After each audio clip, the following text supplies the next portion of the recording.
1980. gados, ja precīzi. 1989. 89. gadā.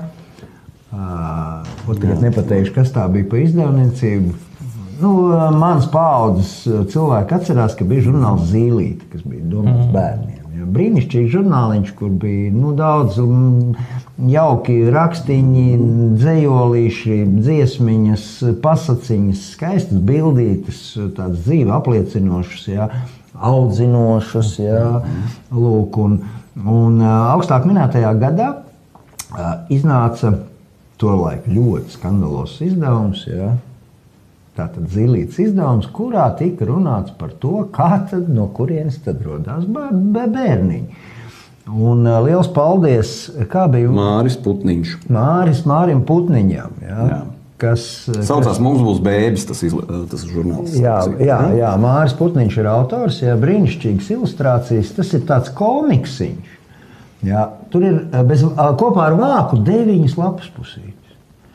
Kompakti un ļoti, ļoti vienkārši parādīts viss,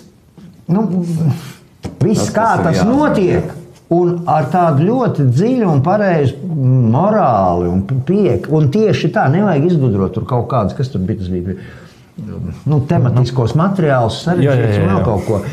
Šo te pašu, jā, var vienkārši tāpat tās komiksiņu izlasīt, vai uztaisīt uz viņu bāzes. Es viņu atceros. Arī viņu, un mēs tūlītās, ja esot aiziešu tur, jā, un mēs ātri pārskriesim pāri, ilgi nekavēsimies pie šī žurnāliņa, jā, bet, ja kas, tad pēc tam katrs var nopauzēt redzējumu ierakstu, ja, un palasīt, ja. Es iziešu cauri tam, ja, un pats svarīgākā un visvērtīgākā ir pats pēdējā bildīte, manuprāt, ja. Lūk, tā, es tagad aiziešu pie jā, un kas vēl būtīgi uzsvērt, jā, kad informācija tika pasniegta bez vēl kādas maucības vai jēlības vai kaut kādiem uzbraucieniem, tāds ar tikumu, ar audzinošu saturu. Un, es neatceros, cik man bija gadi, skaisti bija, kad es dabūju rokā šo Zīlīti. Man viņš ļoti spēcīgi iespēdies arī atmiņā, starp citu. Joprojām mājās man ir. Tā bija brīnišķīga grāmata, ar kuru varēja iet. Būtībā tas ir mācību līdzeklis, ar kuru jebkurš vecāks var savam bērniņam parādīt, pastāstīt, kad viņam rodas šādi jautājumi. Bet ne jau 4. klasē. Kad viņam rodas šādi jautājumi, atnākt un izstāstīt to visu. Ja? Protams, ka daudzi norāda, jā, mums jau bērniņi tagad savādākie internetā, viņi tiek klāt visām, viņi jau visu zina. Bet tur ir tikai 2 dzimumi. Saprot? Tur ir tā problēma. Nē.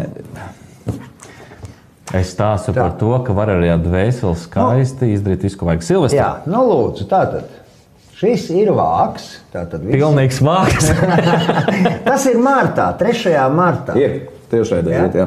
Jā, es rādu pašreiz. 1989. gads. Lūk. Tā, kas man te tagad ir? Lūk. Tā tad es mazliet paturēšu dažas sekundes katru bildīti, ja šobrīd visu nelasīsim, bet te ir tas, kā ģimenē šie te jautājumi tiek pacelti. Kur tad būs, mums būs bērniņš un kā un kas. Tālāk redz, te jau tā erotika tagad sākās. Es atceros, ka tajos gados tiešām bija liels skandāls, kā tam mēs tagad šitā te publiski visu šito te tagad rādam, ja.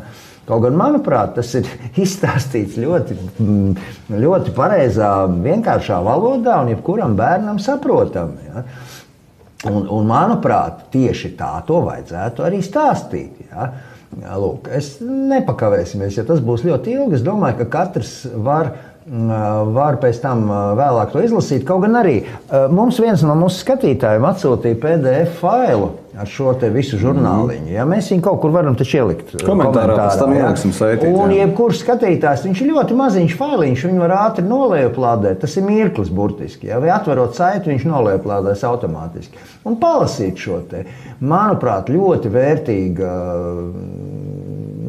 Tas ir vienkārši, un šī ir pati pēdējā bilde. Un tā, kas ir apakšā. Ja? Tātad, ko mēs redzam? Ja? Vectētiņš, vecmāmiņa, tētis, mamma, ja? Mazais brālīts vai māsiņa, vecākie brālīts, māsiņa. Lūk, vēl kaķiņi.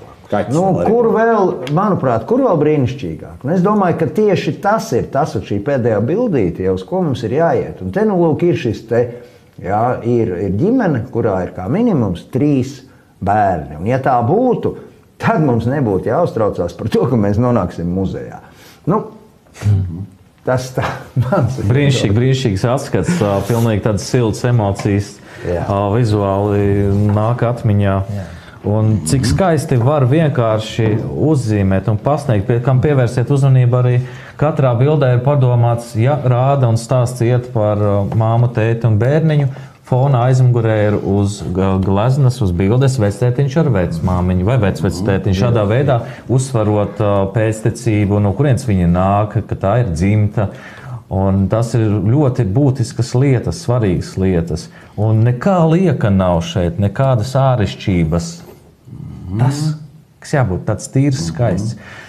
Noteikti PDF formātā ieliksim komentārā, varēsiet arī lietot. Gribās pateikt paldies, es nu pat aizmirstu, kā sauca to mūsu skatītāju, kas mums atsūtīja. Jā, bet tas bija komentārā kādā ielikts. Bet paldies šim cilvēkam. Jā, paldies, es vienkārši piemirsu, kā tev bija vārdā, bet liels tev paldies par šo te PDF failu. Viņš gan arī, starp citu, iegooglējot, ir atrodams, tā kā jā. Ir tā atrodams. Vienalga, liels paldies, jo es viņu, kad ieraudzīju, apskatījos, godīgi sakot, es pat bišķiņi apraudējos, jo tas ir tik tā, uz tā visa fona, kas šobrīd tiek no masu mēdīju stūmts bērniem, tad, teiksim, šis ir tāds, tik tā vai tā to vispār var patīkami. Salīdzināt ar tiem metodoloģiskiem materiāliem, kuru video mēs savukārt rādījām, par kuriem mūs tā pati Rečeka nevarēja noskatīties līdz galam. Es nebiju spējīgs nostīties. Tāpat nobloķēja, to visu. Nu, lūk. Tas ir tās lietas, un dvēselē, un ģimene, un tas ir jāstāst un jāmāc. Un šobrīd viņi cenšas tos bērniņus sanēdot, sašķēdīt, un kas tad nākotnē notiek? Viens bērniņš dzīvos Anglijā, viens dzīvos Latvijā, staigās no vienas mājas uz otru dažādi mīlas prieki, kā to malcību cenšas uzspiest. Ģimenes nav, cilvēkam ir tikai darbs, kaut kur ceļā, bet viņš ir nelaimīgs. Jā, bet es jūtos, manā ģimenē ir izņēmums, jo mans vecākais dēls, kas diezgan ilgu laiku dzīvoja citā Eiropas valstī, pat šī gada sākumā ar visu savu ģimeni, ar maniem 2 mazdēliem, atgriezās Latvijā. Tas ir